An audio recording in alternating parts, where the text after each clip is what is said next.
مریم نواز صاحبہ نے فرمایا تھا کہ ائمہ اکرام تو نماز پڑھاتے ہیں، ہم نہیں چاہتے کہ وہ چندے کے لیے ہاتھ پھیلائیں۔ اصل بات یہ ہے کہ یہ مسئلہ نہ ہی چندے کا ہے اور نہ ہی ائمہ اکرام کی عزت کا، مسئلہ سیاسی میدان کو مذہب سے پاک کرنے کا ہے۔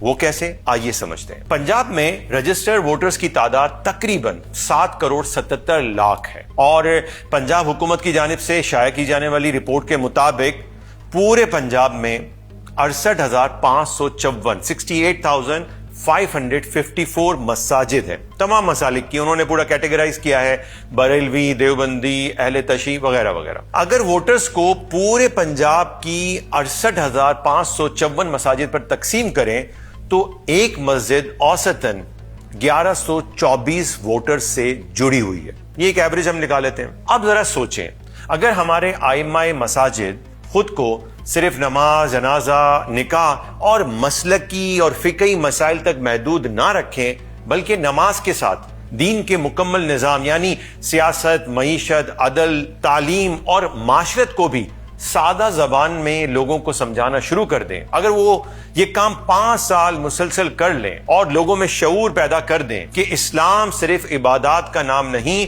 بلکہ ایک مکمل نظام زندگی ہے، تو پھر کیا ہوگا؟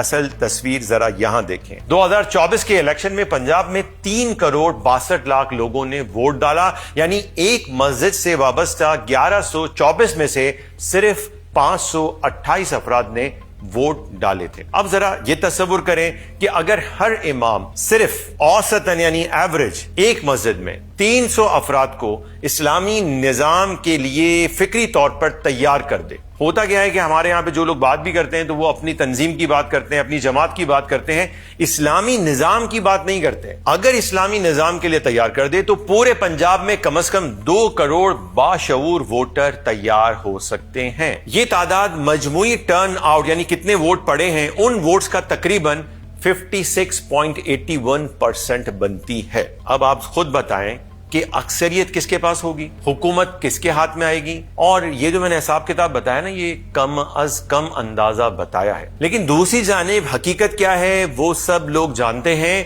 کہ اس وقت صرف 2% سے بھی کم مساجد میں سیاسی یا فکری یا نظاماتی یعنی اسلام کے نظام کو بیان کرنے کا شعور دیا جاتا ہے۔ وہ بھی جب دیا جاتا ہے تو پھر کچھ نہ کچھ جماعتی ہوتا ہے، مسلکی ہوتا ہے اور بڑا ہی محدود انداز میں ہوتا ہے۔ تو پیغام بالکل واضح ہے کہ اگر ہر مسجد صرف چند سال سنجیدگی سے اسلامی نظام کے لیے فکری تیاری شروع کر دیں تو تبدیلی ناممکن نہیں بلکہ یہ لازمی ہے۔ اب آپ مریم نواز صاحبہ کا بیان دیکھیں تو یہ وہی پرانا سیکولر بیانیہ ہے جس کے مطابق مولوی تو مسجد میں اچھا لگتا ہے، مسجد میں ٹھیک ہے، اچھا مولوی تو وہ ہوتا ہے کہ جو نماز تک محدود رہتا ہے، لیڈرشپ، قانون سازی اور ریاستی نظام، بھئی اس کے لیے تو سیاستدان ہیں، یہ ہم پر چھوڑ دیں۔ دین صرف نماز، روزہ اور نکاح پڑھانے کا نام ہے، نکاح پڑھاتے رہیں۔ سیاست، معیشت، قانون، عدالت، فورن پالیسی، یہ سب کون چلائے گا؟ یہ ہم چلائیں گے، اس میں ہمیں کسی دینی رہنمائی کی کوئی ضرورت نہیں ہے، اور آپ صرف یہ 25,000 لے کر خاموشی سے